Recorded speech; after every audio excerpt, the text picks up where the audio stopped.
تعالوا بقى يا بنات نعمل غدوة حلوة قوي قوي بأقل من ربع كيلو من اللحمة المفرومة. غدوة حلوة جدا جدا هتعجبكم ان شاء الله. يلا بقى نشوف كده. اول حاجة جبت طبق الخضار بتاعي. اول حاجة كده قشر بطاطس. يعني انا استخدمت حوالي 3 حبات من البطاطس، 3 حبات كبار. هقشرهم بقى واجيب طبق كده اللي انا هغسل فيه الخضار، هحطه جنبي. كل ما اقشر حاجة احط فيه الخضار. تمام.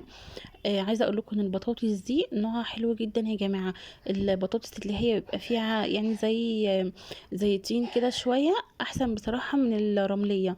بتبقى مقرمشه جدا جدا جدا في القليه. بعد كده معايا حبايتين كبار من البتنجان الرومي. همسك كل حبايه كده اقشرها كده ايه، بس مش اقشرها كلها تمام، علشان طبعا القشر بيبقى فيه حبه من الفيتامينات يعني. وكان معايا هنا كوبايه كده من شاي من النعناع، فقلت اما اخلصها الاول معاكم وانا بقشر الخضار عشان ما تبردش مني. كده خلاص قشرت البتنجان كله. وبعد كده كمان كان معايا حبايتين من البصل وحبايتين صغننين بصراحه يعني. تمام. الحبايتين دول هنستخدمهم برضو معانا في الغدوه الحلوه دي. هقشرهم كويس جدا. وبعد كده برضو الفلفل الرومي، يعني هشيل القمع بتاعه كده، وهروح بقى اخد الخضار بتاعي واروح اغسله وارجع لكم تاني. وهشيل طبعا القشر وانضف كده مكاني، وانضف كده القطاعة اللي اقطع عليها. هبدأ بقى اقطع كده معاكم البتنجان الرومي حلقات كده، يعني حلقات سمكها ولا هي رفيعة ولا هي تخينة قوي. تمام، علشان خاطر بس ايه تبقى طرية معايا وتنشفش مني. هرش عليها حبة ملح علشان خاطر ما تشربش زيت، بس برضو شربت زيت للأسف معايا، معرفش ليه. هنا كمان البطاطس هقطعها كده شرايح برضو سمكها رفيع. البطاطس لازم يكون سمكها رفيع يا جماعة، عشان تتقل لما اقليها يعني تكون مقرمشة معايا وطعمها حلو.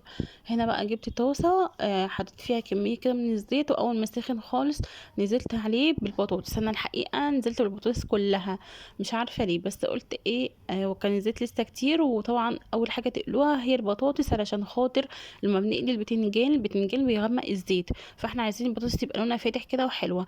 والطاسه اللي جنبينا هنا هنحط فيها معلقتين كبار كده من الزيت، واول ما يسخن هنزل عليه بالحبايتين البصل اللي احنا قطعناهم. انا كنت قطعت البصل فجبته كده وهبدأ اشوح فيه كده. واول ما بس ما يدبل انا حطيت على فكرة يعني فصين كده من الثوم مهروسين، وبرضو دبلتهم كده مع البصلة، بس مش عارفة تقريبا ما صورتش المقطع ده. بعد كده هجيب ربع كيلو من اللحمة المفرومة او اقل كمان. انا كان عندي هنا نص كيلو من اللحمة المفرومة، اخدت منه يا دوبك قطعة صغيرة. تمام، هشوح بقى اللحمه المفرومه وهرجع بقى للبطاطس. كانت خلاص احمرت فهشيلها بقى على جنب وهسيبها كده. وبعد كده هبدا اقلي بقى ايه البتنجان.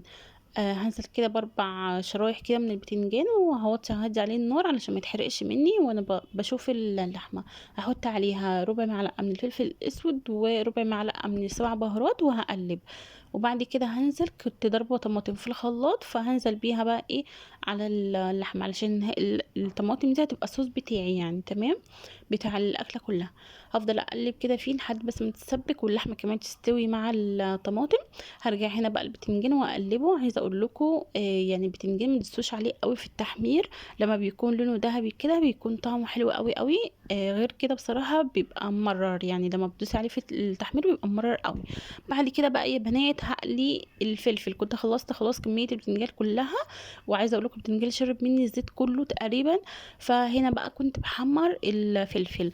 عايزه اقول لكم برضو تخلي بالكم من الفلفل، ما تخلوهوش يعني يحمر وتبعدوا عنه، عشان خاطر بيتحرق بسرعه جدا، ما بيستحملش النار. فانتوا خلي ايديكم فيه وخليكوا جنبه على طول، اول ما يحمر تشيلوه على طول. تمام. بعد كده بقى رجعت خلاص كده كانت اللحمه خلاص استوت، ومش عايزه الصوص بتاعها ينشف، انا عايزاه كده.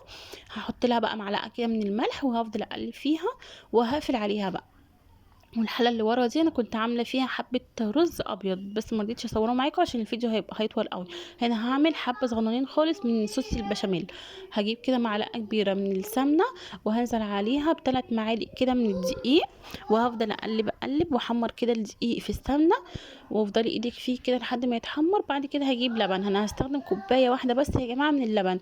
وعندي كمان هفضل اقلب فيه كده، افضلي قلبي قلبي قلبي. وبعد كده كان عندي كوبايه من المرقه استغلتها بصراحه، فهفضل اقلب اقلب كده. يعني احنا استخدمنا كوبايه من المرقه، ممكن تستخدمي كوبايه من الميه برضو عادي. وكوبايه من اللبن، وهحط كده نص معلقه صغيره من الملح ونص معلقه صغيره من الفلفل الاسود، وهقلب لحد ما تبقبق معايا كده البشاميل اللي يبقبق معايا، يبقى كده استوى وخلاص. هاخد منه حبه بقى في الطاجن اللي انا هستخدمه، وهجيب بقى البتنجان، وهفضل ايه ارص بقى الطاجن بتاعي بقى التحفه ده. يا جماعه هتعملوا حبه طاجن حلو قوي قوي بجد، جربوه ان شاء الله هيعجبكم يا بنات. بصراحه كانت اكله عظمه، كانت حلوه قوي قوي.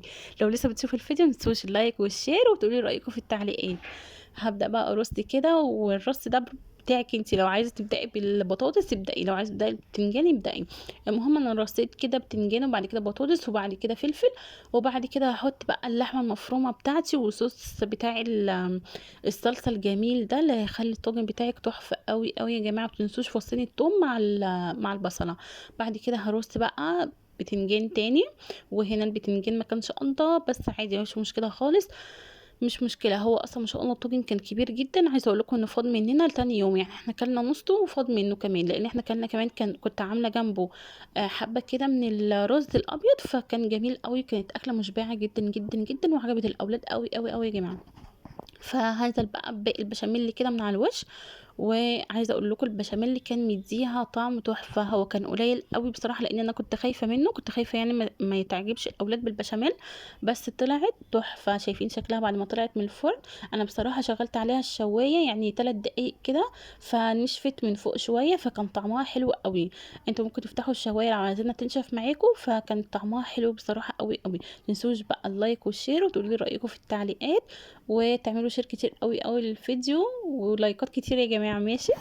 عايزه اقول لكم بقى الاكله دي كانت حلوه قوي يا جماعه، ما تنسوش تقولوا لي رايكم في التعليقات، وتجربوها، جربوها بجد حلوه قوي، وصراحه موفره، يعني انت مش هتستخدمي لحمه كتير خالص، وهتقعد معاكي يومين، فكانت حلوه قوي قوي. كان معاكم اسماء جمال، مع السلامه.